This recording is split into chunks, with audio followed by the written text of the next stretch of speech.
Hello everyone, I asked ChatGPT what the 10 ugliest sneakers ever released were, and this is what it spit out. Sorry about the scruffy gray beard and bad hair. I'm old, deal with it. Beauty is subjective, so what one person considers ugly may be attractive to another. However, some sneakers have received criticism for their unconventional designs. Here are some examples of sneakers that have been called some of the ugliest ever released. The Reebok Kamikaze 2 from 1995. The most popular Kemp shoe was his second signature model with the brand, back before he was shooting up fools in mall parking lots. Originally released in 1995, they featured a counter-blocked upper, polyurethane midsole, and molded sock liner with hexalite and ultra hexalite cushioning. Reebok released a lot of ugly b-ball sneakers, but I think the Shaqnosis is just as ugly. They were retroed for the first time in 2013 and have been re-released in numerous versions and colorways since. Love the Sonics back then though. Gary Payton, maybe was Nate McMillan on that team. Detlef Schrempf.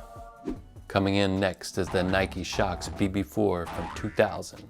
The BB4 was the first basketball sneaker to feature Nike's Shox technology, originally worn on court by Vince Carter and designed by Eric Avar.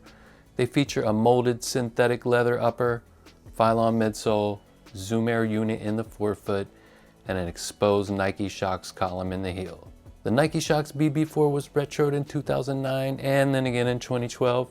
I never owned any Shox shoes, they just weren't attractive in my eyes. It's like if a kid came up with an idea to make you jump higher, slap some springs on the heel, fool. These aren't that bad though. As a basketball shoe of the era, I've seen worse, and I love Vince Carter. He was a beast at UNC too. The Adidas Kobe 2 from 2001.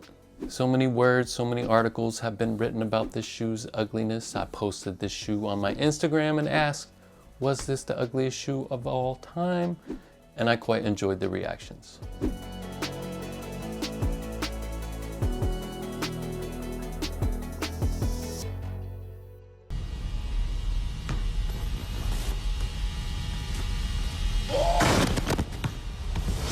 Next on the list is the Nike Air Yeezy 2 from 2012. It's crazy that Ye became brainwashed by Nazi propaganda.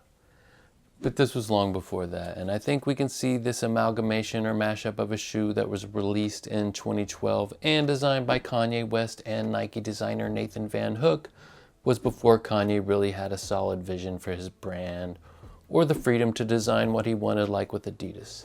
Hey Adidas, how's that working out for you? This shoe was popular, though it is interesting it ended up on this list and in the mind of AI. The Under Armour Curry 2 Low from 2016. Yo, I just can't with these. I don't even know where to begin. I bet nurses wore the hell out of these things. Released in 2016, never to be seen again. The Nike Zoom LeBron Soldier 8 from 2014.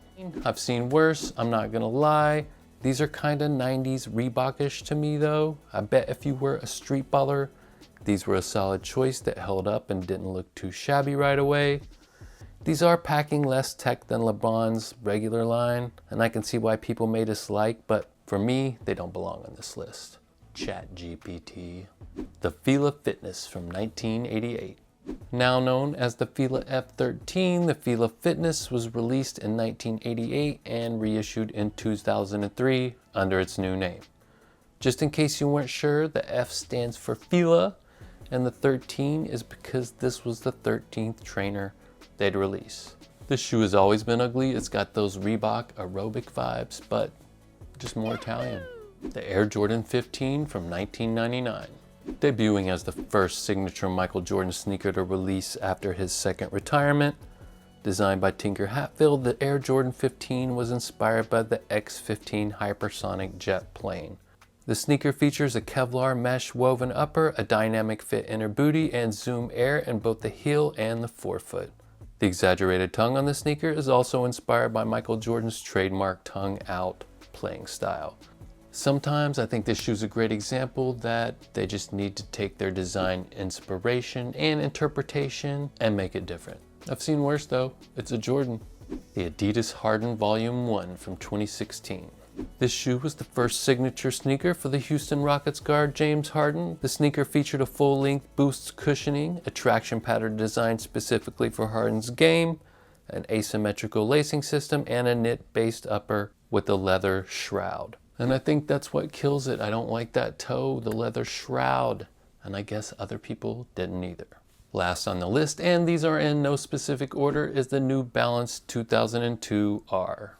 Originally released in 2010 as a premium running sneaker by New Balance, the 2002 R was a more streamlined update to the New Balance 2001.